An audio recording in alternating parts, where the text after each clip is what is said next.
Good was good. It's your man 100 Grand Ross with The Rock Never Stops. The Detroit Pistons took on the Phoenix Suns last night. And as I told y'all, it was a fight. It was a dog fight. It was a fight to the finish. Um, great, great competition coming from the Western Conference team. Um, I told y'all, I told y'all it was going to be a fight. But the thing that I was most attentive to was the rotations. The rotations after this team was fully healthy, had its full accompaniment of players, options, potential rotations. And there were some guys that I would say showed out, showed me everything I wanted to see. And then there were some guys that didn't. And I'm going to dive into all that today in this video. But before I do, as always, smash the like button for me, hit subscribe and the bell for notifications. Remember, it is a small thing for you, but a big thing for the channel. All right, hit subscribe and the bell and consider becoming a member in 2026. It really helps with the maintenance of this channel and it's a dope ass community. My chat is probably one of the most lit conversational chats uh, I think out there, period. Y'all be having some great comments. Keep it coming. I try to get to as many as I can. If I miss it, feel free to send a super chat and we'll stop and talk about it. But with that, let's dive into it. Salute, Devon Ambitious. What up? Oh, you was just talking about, hey, you know what I mean? We out here. We out here. The Detroit Pistons last night, they pull out, what do they call them? Barn burners, uh, dog fights. This was a highly competitive game. This was a game that I said was going to be tough. And they didn't even have Devin Booker or Jalen Green, two of their best offensive talents. But they just had a team full of dogs, competitors, guys who like to fight, guys who like to tussle with the rope.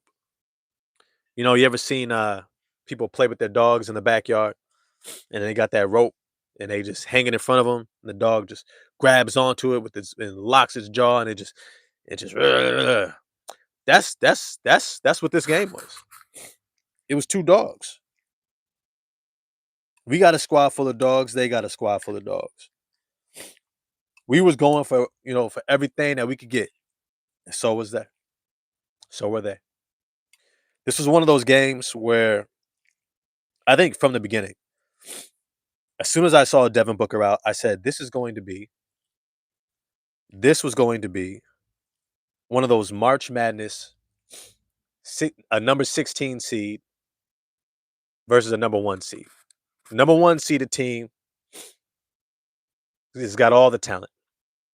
And the 16 seeded team has got nothing but a whole bunch of seniors who know how to play ball, who know how to win. And what ends up happening is that you have this intense competition, and it really is a war of attrition. Who was going to say die first? Who was going to let go of the rope? Who was going to lose focus? Who was going to make the plays down the stretch? And I said to myself at the beginning of the first quarter, I said, this game is going to be a dogfight all the way until the end. And at the end, we're going to pull away because of our defense. And we have better offensive players to make plays that they can't. And we have a defense that can lock them up. And those shots they were getting in the first quarter, they won't get in the fourth quarter. Their their legs will be a little tired. And we'll put a SAR on whoever's getting hot for them, which in this case was Grayson Allen. And then he was going to shut the water off. And that's exactly what we did. I commend this team because this was a game they were going to have to fight. And I guess it was good because they had days off and they were rested. You could tell they were rested because they had that little pep in their step. They had that little bounce.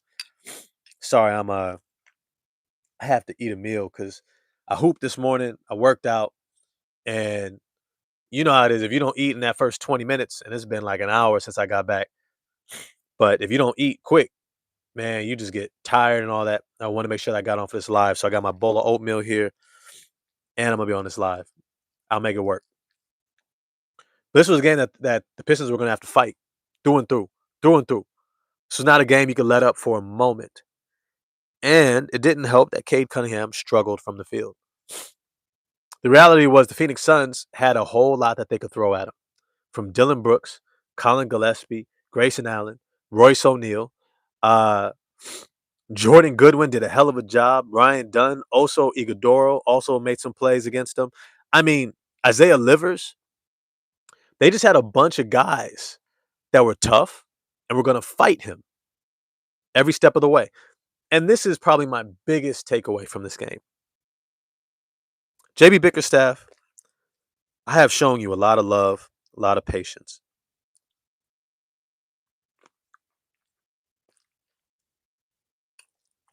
A lot. I have said repeatedly, 24K Minds was good. Overnight oats would be on point. I got to start doing that instead of making it after I get back from the gym. It just takes too long. JB Bickerstaff, I've given you a lot of leeway. But not playing Dennis Jenkins in the second half was egregious. Frank Nitty, yo, it's good to see you in the chat, brother. Not playing Dennis Jenkins in the second half was egregious. I was sitting there, I was like, I know he's not going to play Karis LeVert over Dennis Jenkins. Not after what we saw in the first half. Not after we saw Dennis Jenkins getting downhill, scoring, getting to the free throw line, knocking down his threes, leading the comeback, getting assists. He was a +7 in this game. Had the highest plus minus off the bench on the team. And yet he only got 6 minutes. And Karis LeVert got 15, almost 16 minutes. And was a -8.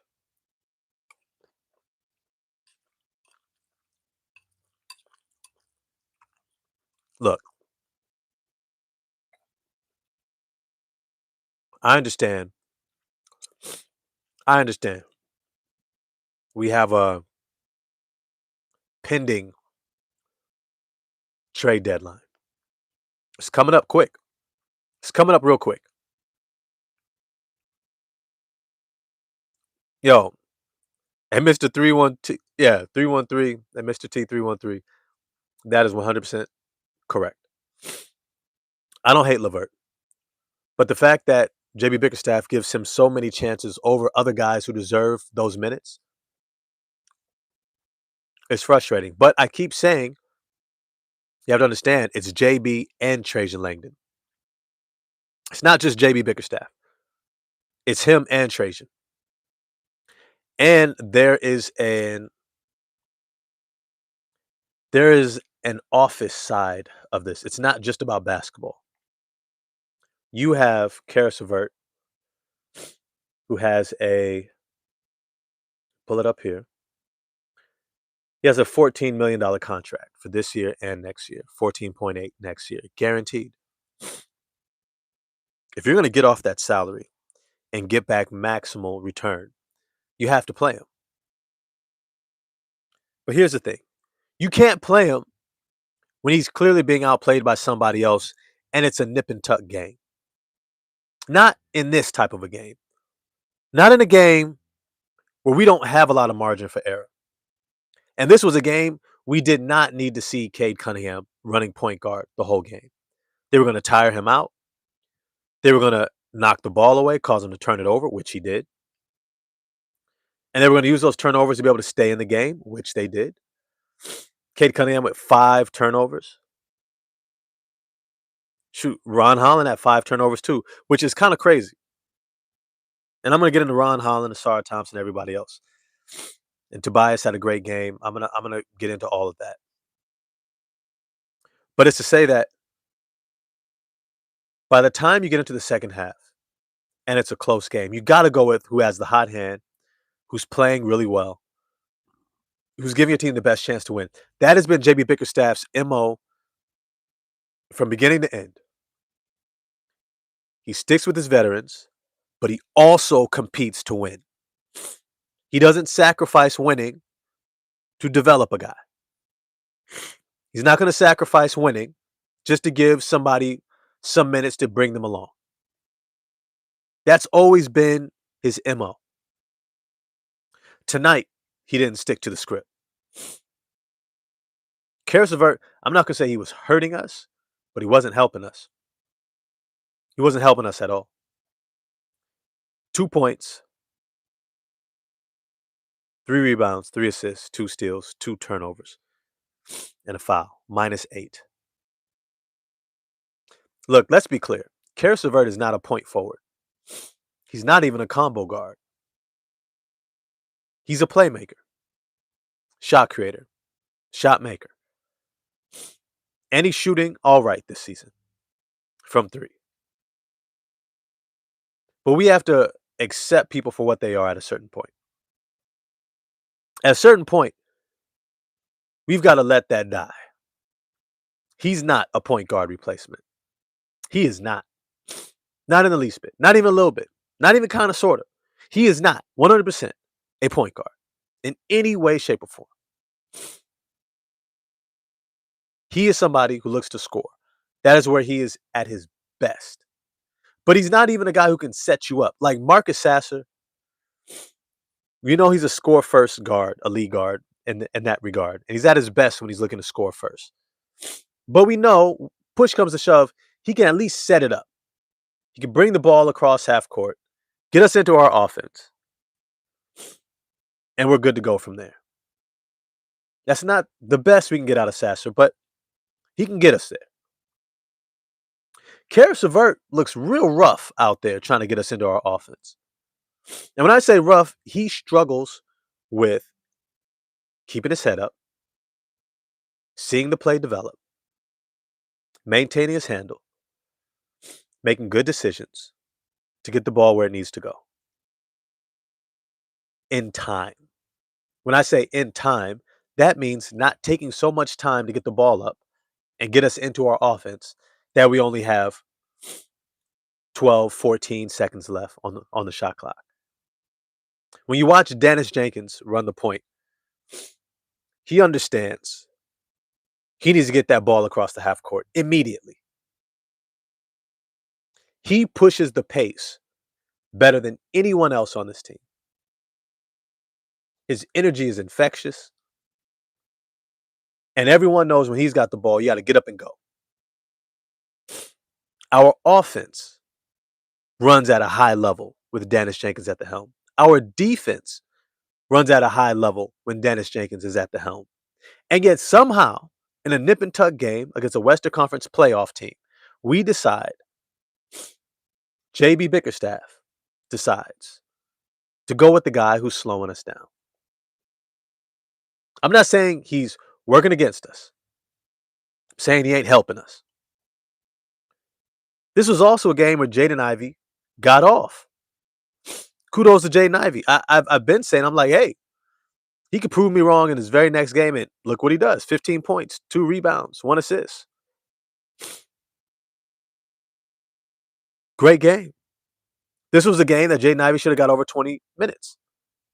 Not Karis LeVert.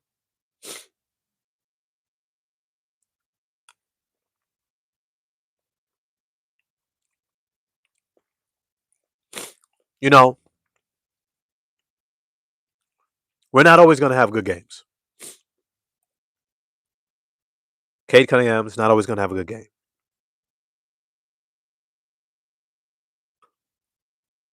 But we still have to be able to play to our strengths, maintain what this team is about. That's defense, sharing the ball, playing for one another, trusting each other. If he keeps playing Karis LeVert over Ivy and Dennis Jenkins when he's playing well, that can affect your locker room. Because those guys know who's playing well. They see it. I think the camera panned to Dennis Jenkins a couple times, and you can see it on his face. Why am I not out there? I'm helping the team win. I'm doing my job.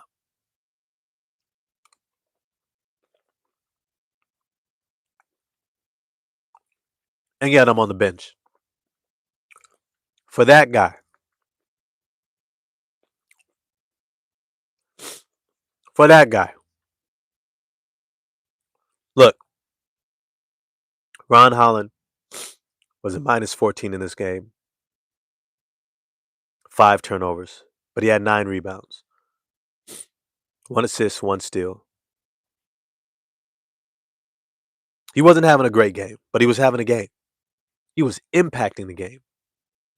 So you can justifiably see, like, okay, he's doing his thing.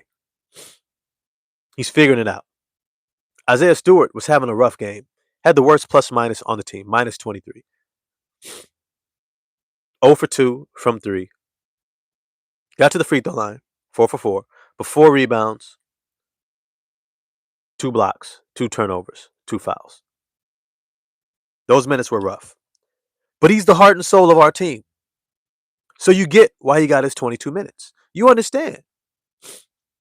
You're going to ride with him. But Karis LeVert just got here, bro. He just got here. He just got here. What has he done that deserves those minutes?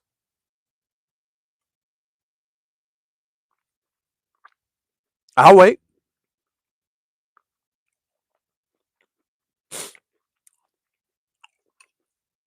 JB Bickerstaff, you have some explaining to do. Leading Lions, Leading Lions says in the chat, it seems like Ivy is annoyed with the coaching. Look, Ivy, I don't want to hear it. When you start playing well consistently, you can be annoyed. You can be annoyed. You had one good game out of the last maybe 8. You were pretty bad against the Clippers. He shouldn't be annoyed with anybody but himself. That starting position is sitting there waiting for him to take. Just waiting. Hey, whenever Jaden Ivey wants to show up.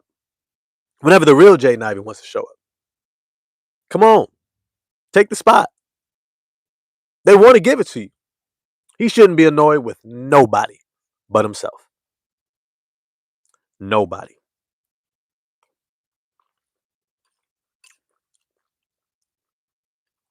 Now, Asar Thompson, I hope your ankle's all right. You're able to come back in the game. Put the clamps on. What's his name? Grayson Allen.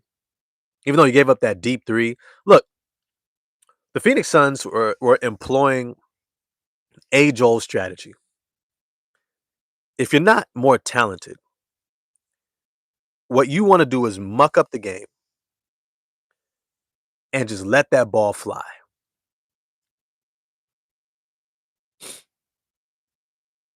Let it fly. See if somebody can get going. And if they do, because this is the NBA, Grayson Allen was able to revert back to his Duke days. He's the guy. He's got it going. Watch out. Here he comes. He did what he does. This is the NBA, y'all. All these guys were him playing in college. Remember, if you're playing at 21, 22 years old, you're a grown man. Maybe not grown, but you're a man. Your body remembers being the man. You see a couple shots go down. You revert back to being the man. You get into that rhythm. You're the man. No Devin Booker. Grayson Allen, you're up. Colin Gillespie, let it fly. And they did. Jordan Goodwin, 7 points, 12 rebounds, 3 assists, 3 steals, 1 block. Only 1 turnover. Used all 5 fouls. Great job. Dylan Brooks, 16 points, 1 rebound, 1 assist, 2 turnovers, 6 fouls. He mucked the game up. He did exactly what he was supposed to do. Exactly what he was supposed to do. Ray Floyd was good. Was good. It's good to see you in the chat. One of my members, Ivy's leg is still hurting. He was laboring. That's why JB pulled him. It was pretty noticeable. No, it's not.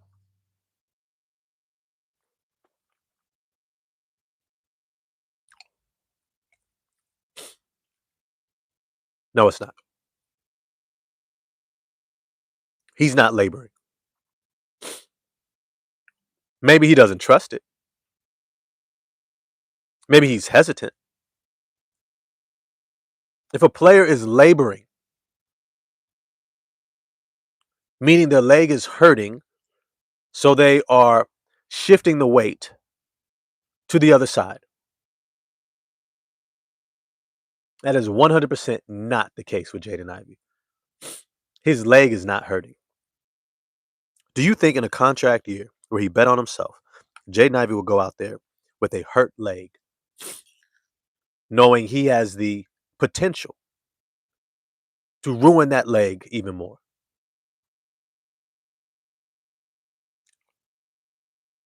Do you think the Detroit Pistons would allow that? Keep in mind, if his leg gets hurt, compounding from previous injuries, he loses all trade value.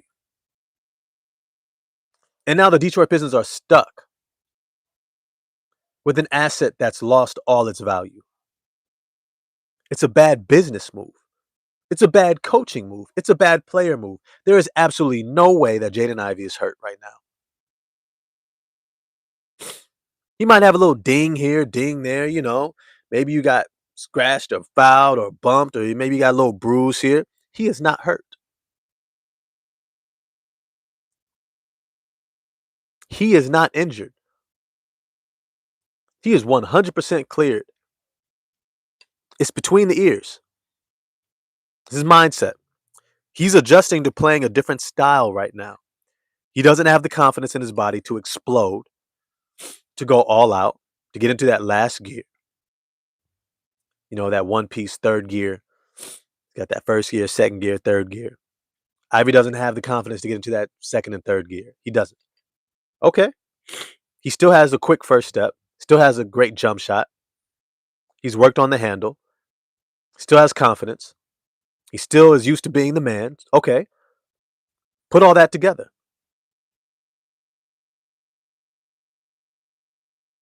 Even without that second and third gear, Jaden Ivey has more athleticism than a whole slew of guards out there in the NBA right now. More athletic than Grayson Allen, more athletic than Colin Gillespie, more athletic than uh, Jordan Goodwin, Isaiah Livers, Dylan Brooks, Royce O'Neal. He's more athletic than all of them, despite not being able to get to that other gear. Jaden Ivey's not hurt at all.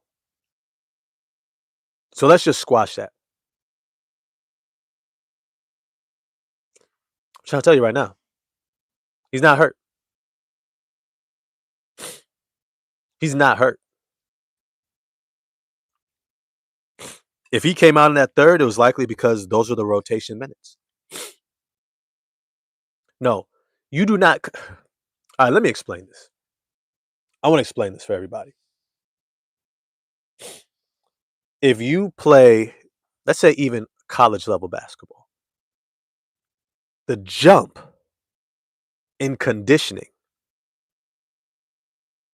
is absolutely mind-blowingly so far and above anything you've ever done in high school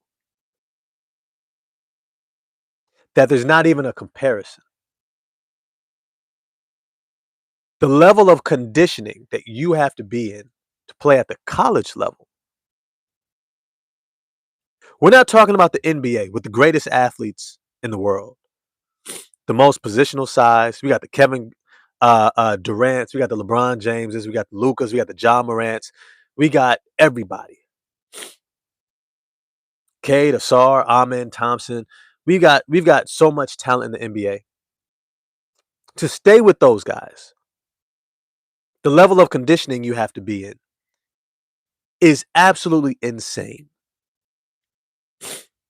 To play in the NBA, even as a role player, you essentially have to be able to run all day long.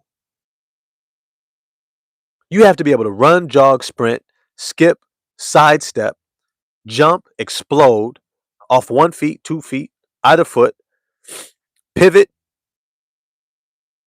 jump stop, box out, and do it again and again and again and again and again, nonstop. Nonstop. This ain't football. This ain't football where you could take a play off here as a wide receiver, right? Maybe you're laboring a little bit and you don't really run your route that hard. Got a little break in between snaps. That ain't the case in the NBA. You slow down in the NBA a little bit, they're eating your ass up. They are eating you alive just off conditioning. I'm not talking about skill. I'm not talking about uh, how athletic or long you might be. If you can't run and get up and down the court, they will target you and eat you up. How many plays did Oso Iguodaro beat Isaiah Stewart or Jalen Duren down the court and score? How many times did he just run and outrun them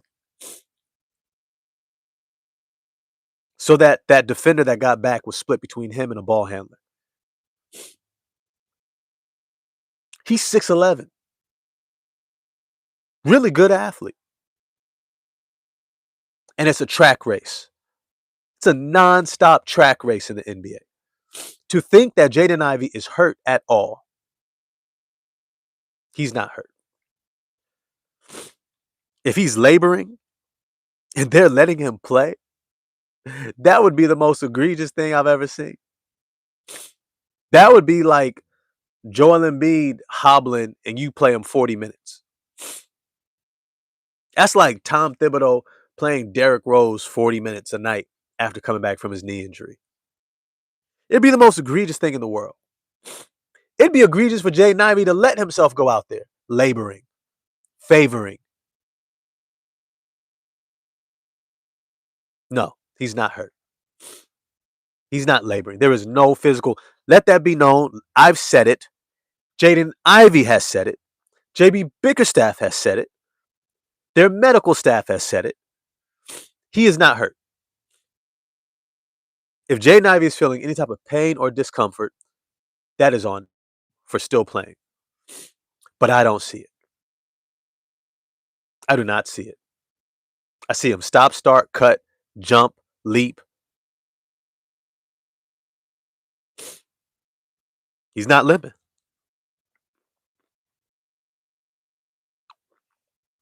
It's here. It's here with Jaden Ivey.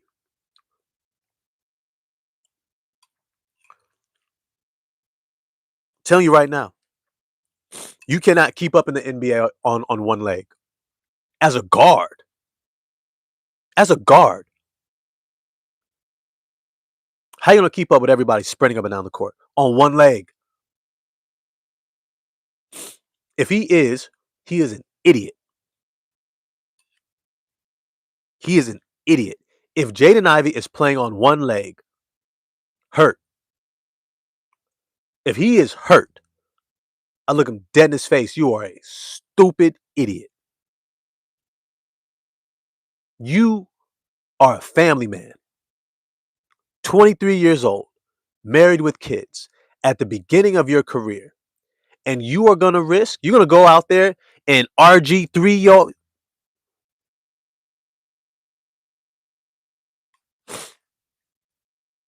If Jaden Ivey is out there playing on one leg with all his responsibilities, he's going to risk becoming the next RG3 of the NBA, playing injured and ruining his career. That's all it takes. You let him tear something in that same knee. Do you know what the rest of his career is going to be about? what could have been, what should have been. He could have sat out this entire year and had more value. Because the last thing we would have seen from him was the first half of last season. And he would have had $20 million a year. Value. All he's done was lower his value by coming back before he was mentally ready. Not physically, mentally ready.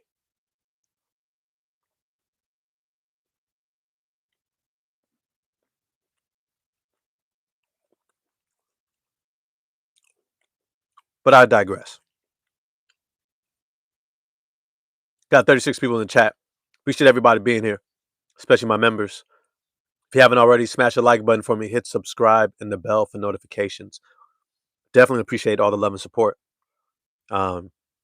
This is a good conversation. I'm glad I had an opportunity to clarify, to fully 100% clarify. What's good, Devereaux? Salute. Zion Caesar, Cade played 40 minutes with a bad wrist, and Dennis and Ivy got 21 combined minutes.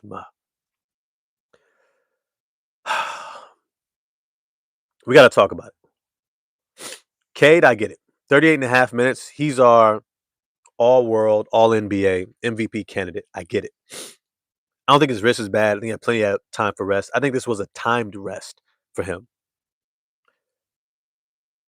The wrist injury was probably like a convenient, yeah, let's use that.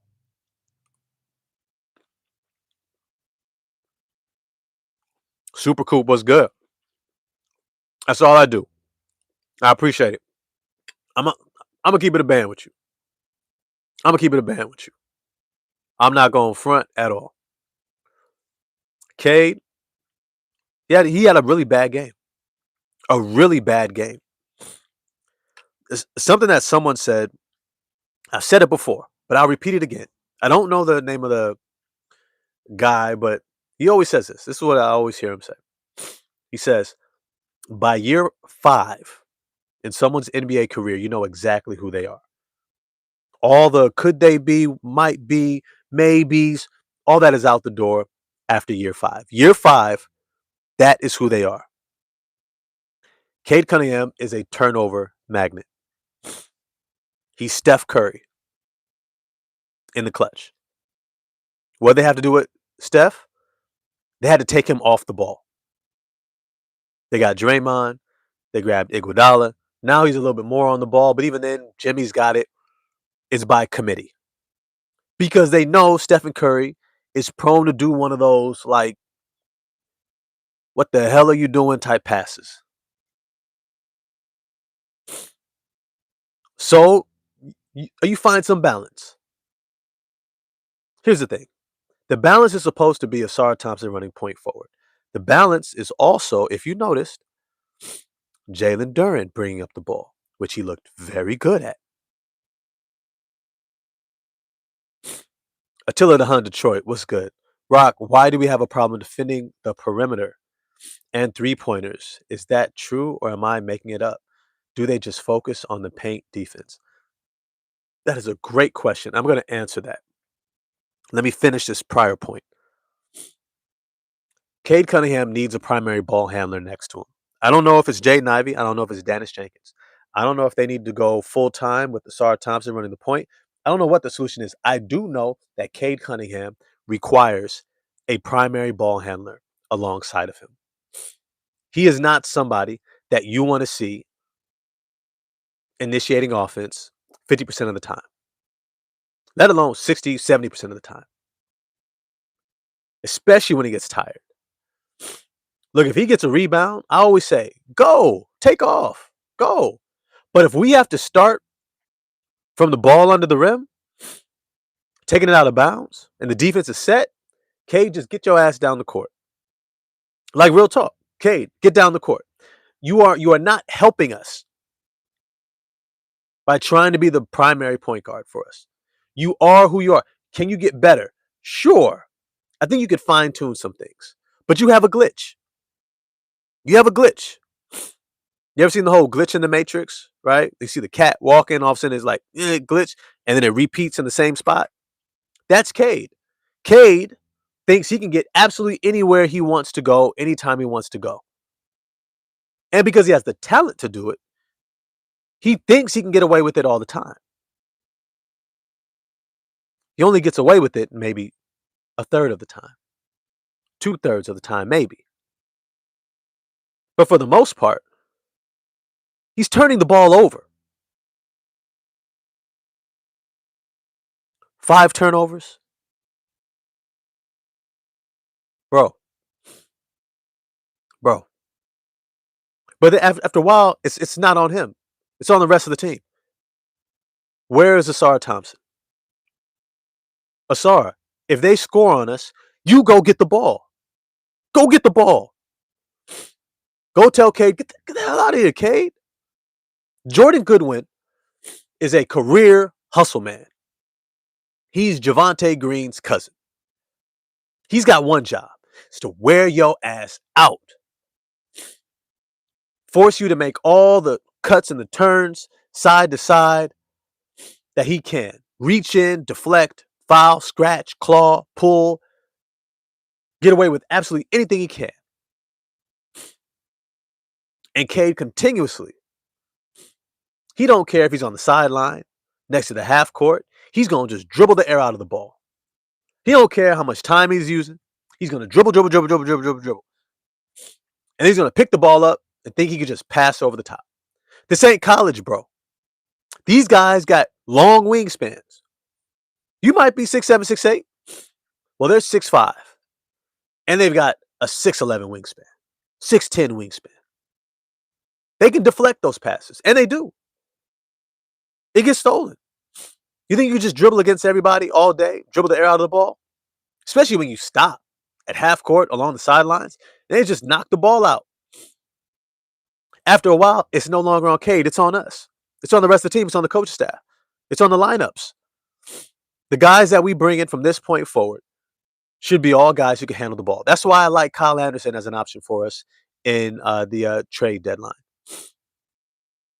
I got another guy. I did a short video. I know y'all seen the short video about Jonathan Kuminga. I'm going to talk about that in a little bit. But let me just say,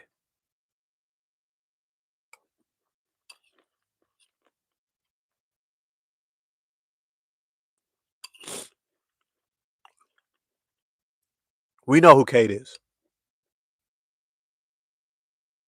He needs the proper people around him.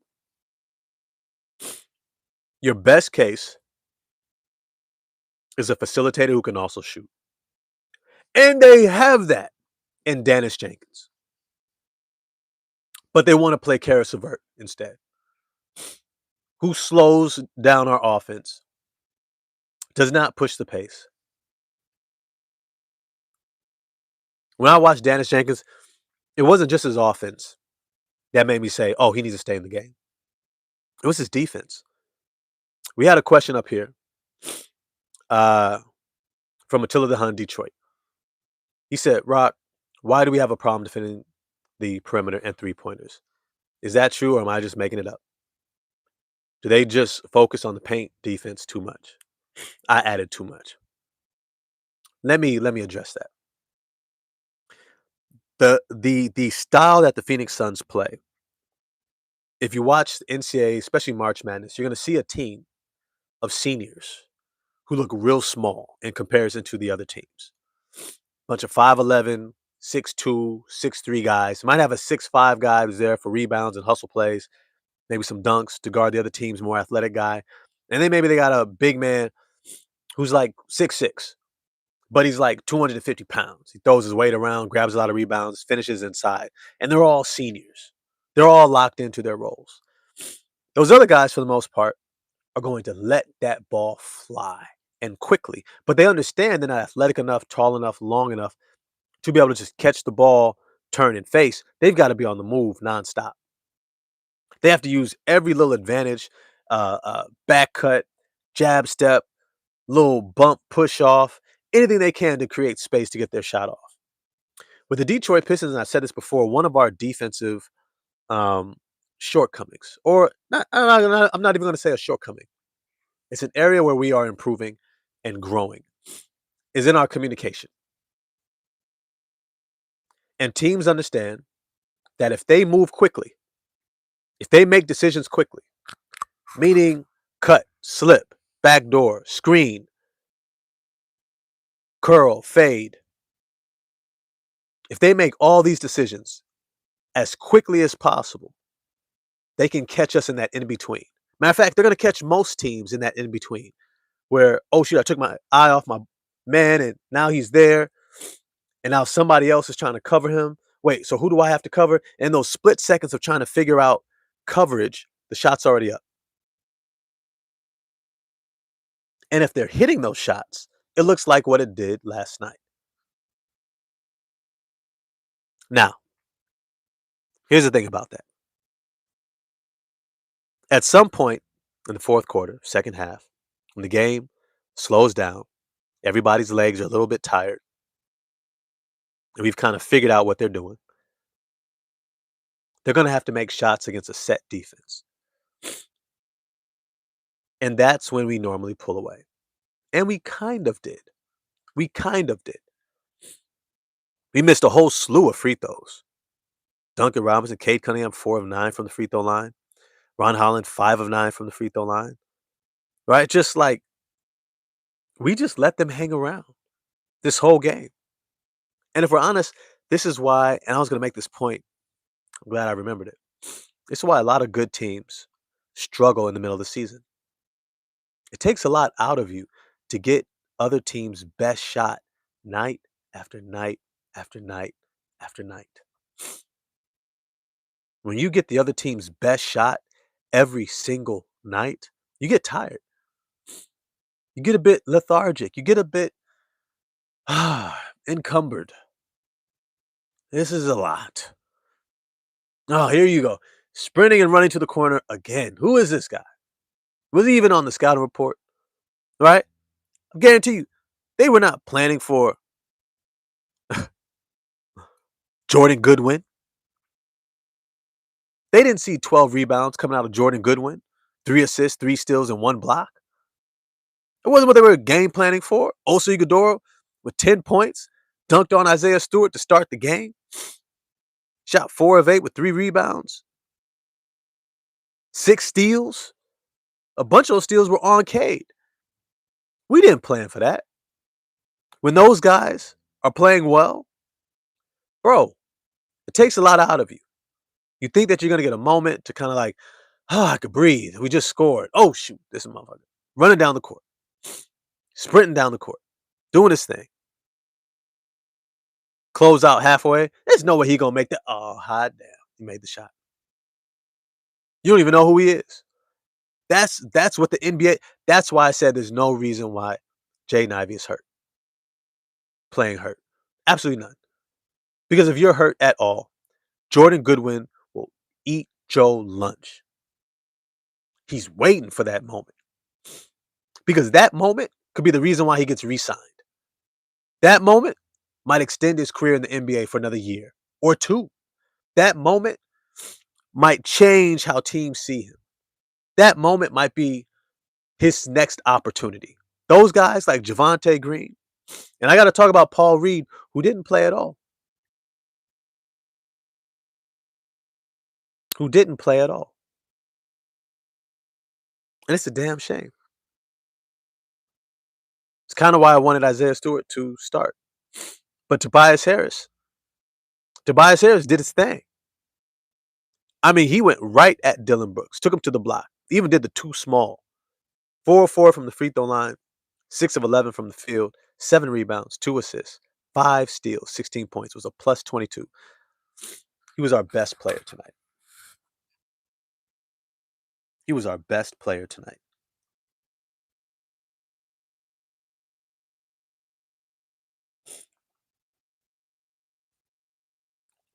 And this is kind of Uncle T, his MO. He's not going to have these games night in and night out. He's not. But every once in a while, Give the man some rest. Oh, he could pull one of these games out the hat. Pull one of these games out. Show y'all I still got it.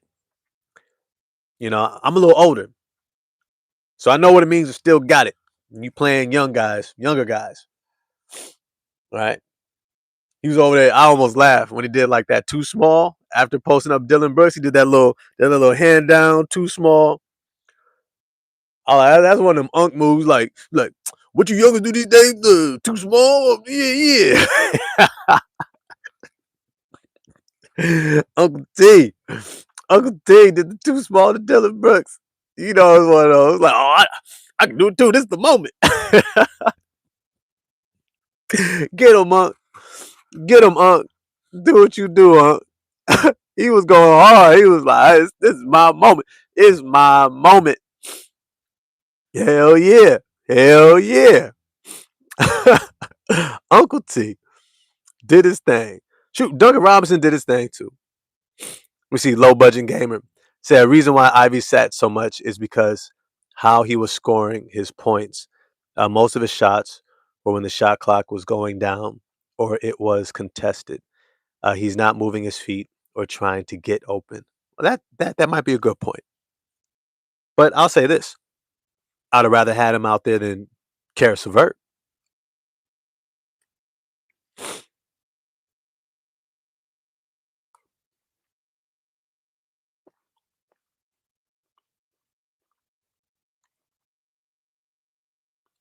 Look, I'll say this: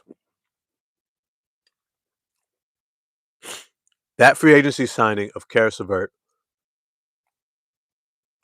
and the ascension of Dennis Jenkins, Javonte Green, and Paul Reed has become a bit of a monkey wrench. Here's the thing: if you're a general manager and you go to your team owner and say, "Hey, I want to sign this guy. I think he could be a contributor for us. He could really help us win, and we're going to sign him to a contract about $14 million a year. He is our fifth highest paid player."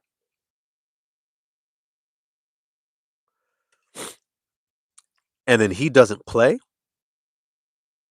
because he is getting outplayed by a guy that was in the G League last year, who we didn't even know was going to be on our active roster this year, who was a two-way guy, let alone the minimal signing of a Javonte Green.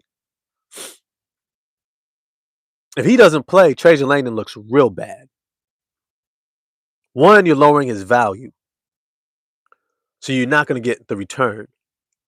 And your team owner's looking at you like, how are you investing my money?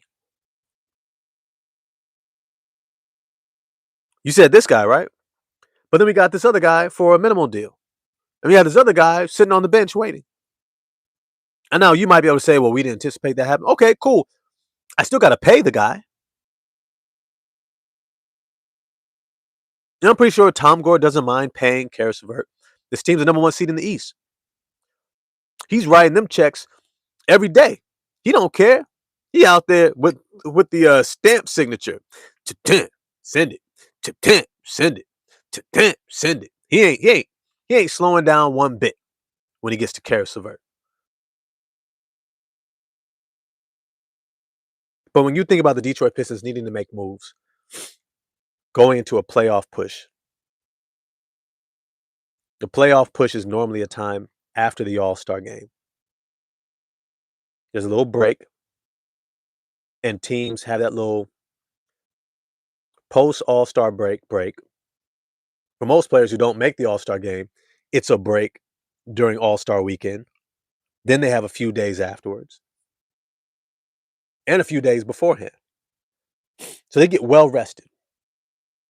And then you only have about a couple months, end of February, March, April, to push for the playoffs.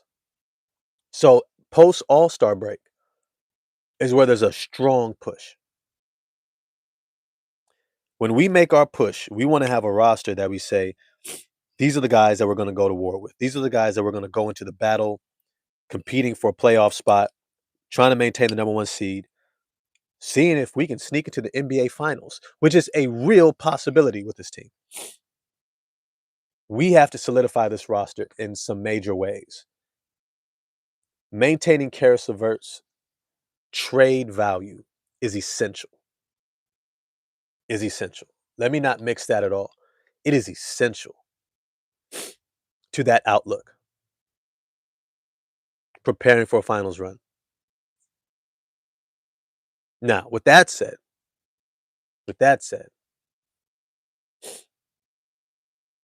I mentioned before, I would love a Kyle Anderson on this team. Kyle Anderson to me is like the consummate professional. He's a winner, such a smart player. He could be a great mentor for Asar Thompson and Ron Holland, playing that like point forward type of role that he has mastered. Remember, Kyle Anderson's nickname is Slow Mo. You can't go in the most athletic league in the world with a nickname like Slow Mo unless how you process the game up here in combination with your skill is so high that your slowness is faster than their speed, is more effective than their speed, I should say. So I would love Kyle Anderson on this team. But the guy I had to throw out there, my man, Jonathan Kuminga from the Golden State Warriors, in the same draft as Cade Cunningham, 23 years old, 6'7", phenom, about a 6'11", 7-foot wingspan, about a 40-inch vertical, man-child. I think on this team, Jonathan Kuminga, he's not going to be our best defender, but he would become a damn good one. He would become a damn good defender.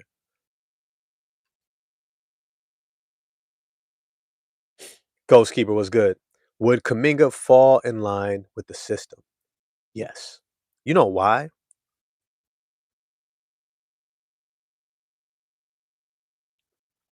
You want to know why?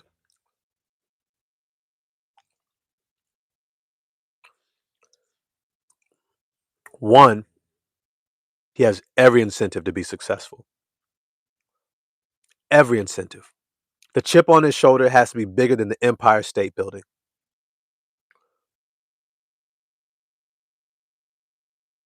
Two, he has learned so much playing in that Golden State Warriors system. He was just never going to catch up enough for Steve Kerr. It didn't matter. He could have became Jimmy Butler level processing. Steve Kerr was not going to trust him. Going to his next team, he is going to be adamant about proving just how high of an IQ player he is.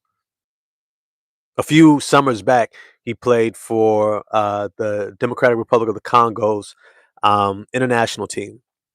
And all he did was play make. All he did, run that point forward role, make quick decisions, move without the ball, show he can balance scoring and getting guys involved, making quick decisions. That's all he did. Shoot. I hope he plays for them next summer. Shows out. But it's to say, Jonathan Kuminga has learned a lot. He's going to come to the Pistons if we go after him.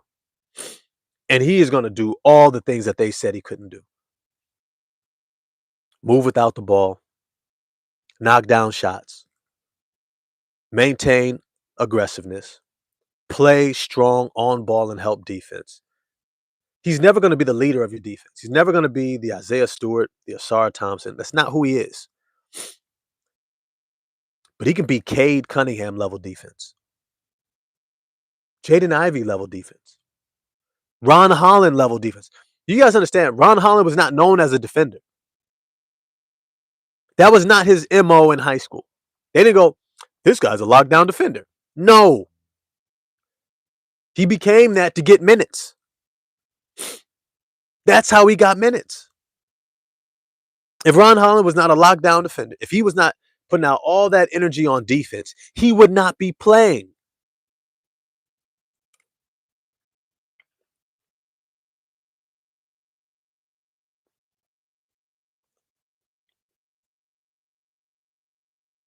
Jonathan Kuminga can reach that level of defense. Now, Jonathan Kuminga is as much of a point guard as Jay Ivey. Jonathan Kuminga 100% would start for us. He would start in replacement of Tobias Harris or Duncan Robinson. I think having Duren, Asar, Kuminga, Robinson, Cunningham, that changes the entire landscape of the Eastern Conference. And you know how we do it? The trade exemption and Karis LeVert. You know why? Because the Golden State Warriors know that they're heading nowhere fast.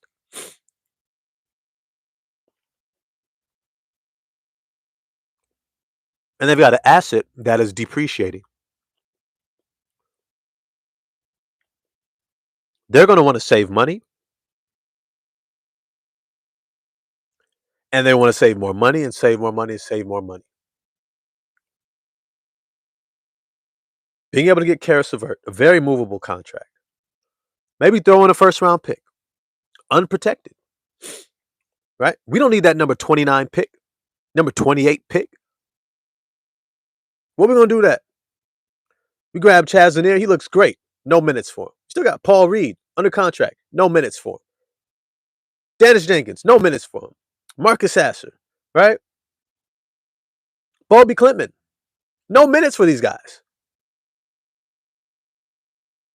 So when we look at this team right now, we don't need to add another young guy coming out of college, coming out of the draft. Jonathan Kuminga would 100% start for us. And he would be that second scorer we've been asking if everyone else can become.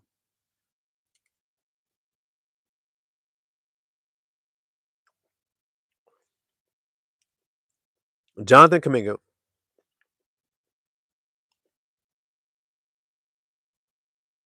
is the real level talent where you just say, give him the ball and get out the way.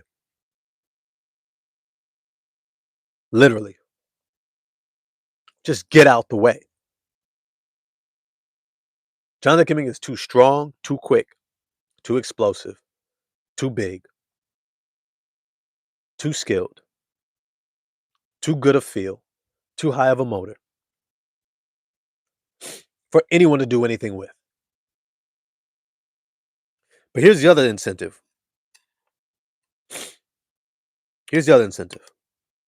And if I'm honest, it may cost us more than just Karis LeVert.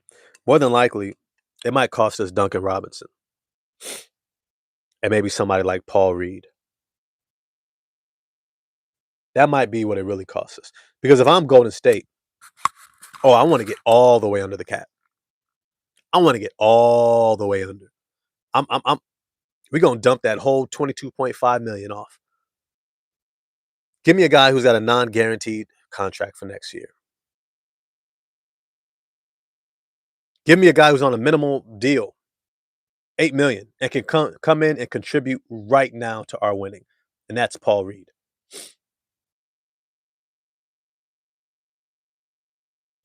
Paul Reed is owed $5 million this year and next.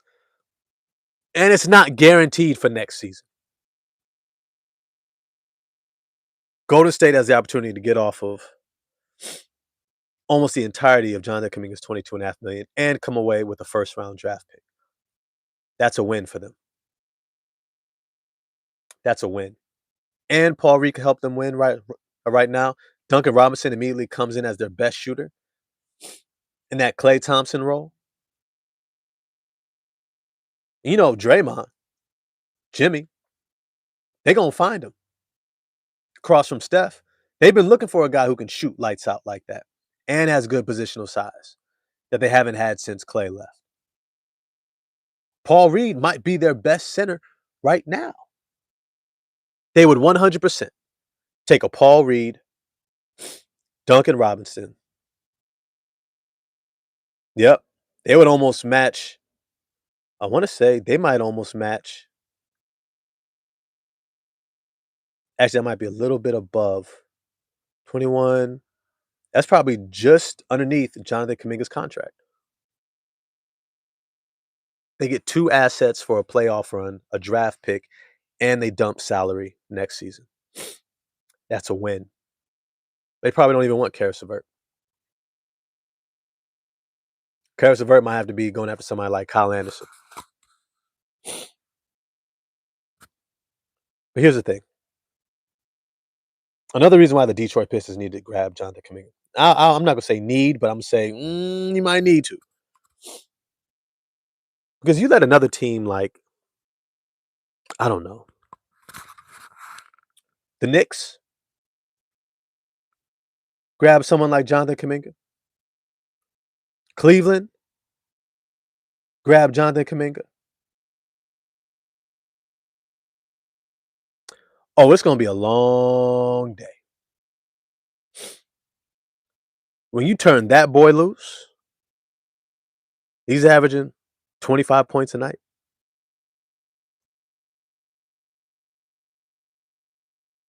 You turn that boy loose, walking mismatch. You turn him loose on a playoff team. You put Jonathan Kuminga in, who's the other team I was thinking of? Milwaukee. You turn him loose in Boston. Oh my God. Could you imagine? I don't know how they would make the money work, but stranger things have happened.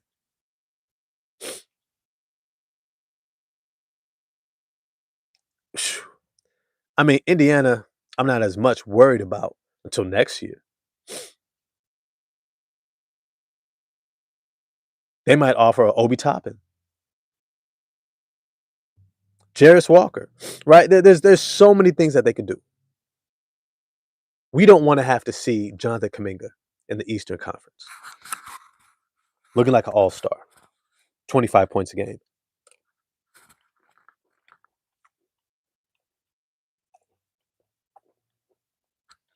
If the Pistons were to get Jonathan Kuminga, shut it down. I mean, clearly the best team in the East. Clearly, not just record-wise. No one has the players to stay with us at that point. They don't have the talent. They don't have the depth. They don't have the athleticism. They don't have the wings. They don't have the defenders. Jonathan Kuminga has Asar Thompson level athleticism, but he's got a legit offensive game. A legit offensive game.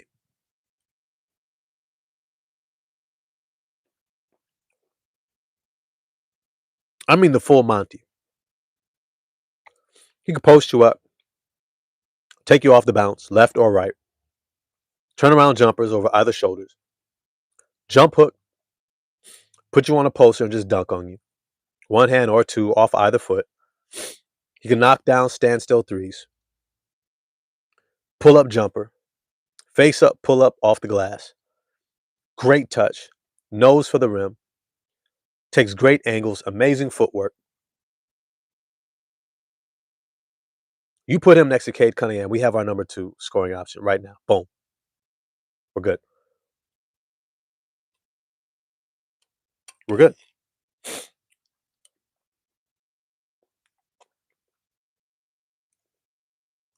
Yeah, Pig Mac says Ivy seems to have lost his turbo boost this year.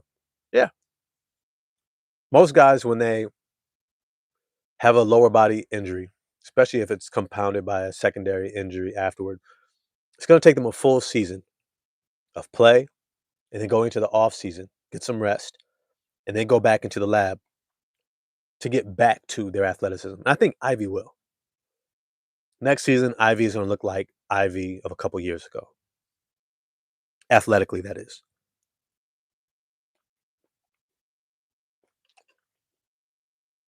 Stick with me on this. If Jonathan Kuminga comes to the Pistons, bro, bro, we're good. That whole who's going to replace Tobias Harris, we're good. We're good. Now we got it. You bring Jonathan Kuminga into JB Bickerstaff's system.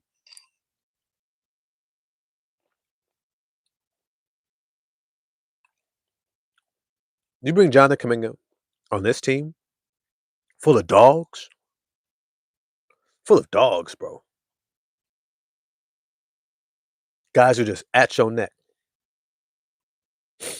Can't wait to compete. That's a far cry from Draymond's antics and podcasting, and Stephen Curry, golf tournaments, and nice outfits on the walkway, shooting his nice, pretty threes, nice little layup. Comes on a team of a bunch of young dogs. His age, dogs. You know what that would turn, you know what that would do? Turning him loose on the Pistons? It's incredible. Just thinking about it. There's some moves that we got to make. And most of it has to do with how we are going to continue to manage this lineup. If you want to continue to start Tobias Harris, okay. JB, I trust you with that. He is a stabilizing force. Isaiah Stewart did not look good this last game. And at this point, it's like, why not just write it out to the trade deadline at least? See what you can get for some of these guys. Tobias Harris, Duncan Robinson, Karis LeVert, right? Maybe you can get a Kuminga. Maybe you're getting a Kyle Anderson, right? Maybe you're just standing pat, trusting the development of your team. But after the trade deadline, I'm going to be looking real suspicious. I better not see Karis LeVert playing over Danis Jenkins. I better not. I better not. Look, we got 35 people in the chat, 27 likes. Do me a favor and smash the like button for me. Hit subscribe and the bell for notifications. Remember, it's a small thing for you, but a big thing for the channel when you hit the like button. It's a little tap. All right. And also hit subscribe and the bell for notifications. Really appreciate all the love and support. Consider becoming a member in 2026. If you enjoy this channel, you enjoy this community, please feel free to do so. It's really dope of everybody coming through for these lives. I have a great time with y'all. Y'all are dope. Real talk. Uh, Let me say this. I always like to leave y'all with a word of the day. And this is the word of the day. Accepting people for who they are, accepting yourself for who you are. It's not a concession that we all need to grow and improve. But at some point, if you don't accept who you are, you won't actually structure your environment to be conducive to reaching your goals because you will think that you or someone else around you is something that you're not. And you're betting on the illusion of them instead of the actual reality. I'll say that again. If you don't accept yourself, you're going to end up betting on the illusion of yourself or someone else. And it's going to prevent you from actually achieving your goals because it's not based in reality, your reality. Remember, I say this all the time. No one has ever had to be perfect to be great. No one. No one. Don't expect that of yourself, of anyone else. But accepting them for who they are allows you to get into appropriate relationship in space and distance with them. It allows you to develop a relationship that can actually be enjoyable because you won't expect them or desire for them to do things that they don't do or might struggle to do, right? You can construct the relationship out of the reality. But what it also does is it brings you into greater depth of relationship with those who do actually, in reality, rock with you, who fit, great alignment. So if I can encourage you to do anything this day, accept yourself, embrace yourself. If you're not quite sure who yourself is and maybe you're uncertain and you've been trying to play a role of what you think people want you to be for a long time, go ask some of your closest friends and family. Ask them, how do you see me? What are some of my strengths? What are areas of growth? What are some things that I struggle with? How can I continue? How do you perceive? And ask a bevy of them, numerous individuals, more than one. It doesn't mean that what they say is gold and it defines you. It just means it gives you another perspective. Remember, you don't have to be perfect to be great. Being aware of what you got to work on is just one more thing you got to work on. Look, Cade Cunningham ain't perfect. He's all NBA. He's going to start on the All Star game. He's still turning the ball over 5 times. Can be inconsistent on offense. We don't know if he's showing up in the fourth quarter. He's showing up in the first half. He's not going to show up at all. He's going to dominate from beginning to end. He's going to play off the ball, on the ball. We don't know who he's going to show up. We just know he's good. Don't worry about being perfect. Be yourself. Accept yourself. And build a world around yourself that is actually receptive to who you are. All right? With that, I got to get out of here. This has been dope. Appreciate everybody for coming through. Remember, like, subscribe, hit the bell for notifications. Consider becoming a member in 2026. And I'm going to get at y'all. Have an amazing day. Love yourself deeply. Make sure you laugh hard as hell. All right. And live your life to the fullest. I'm going to get at y'all next time.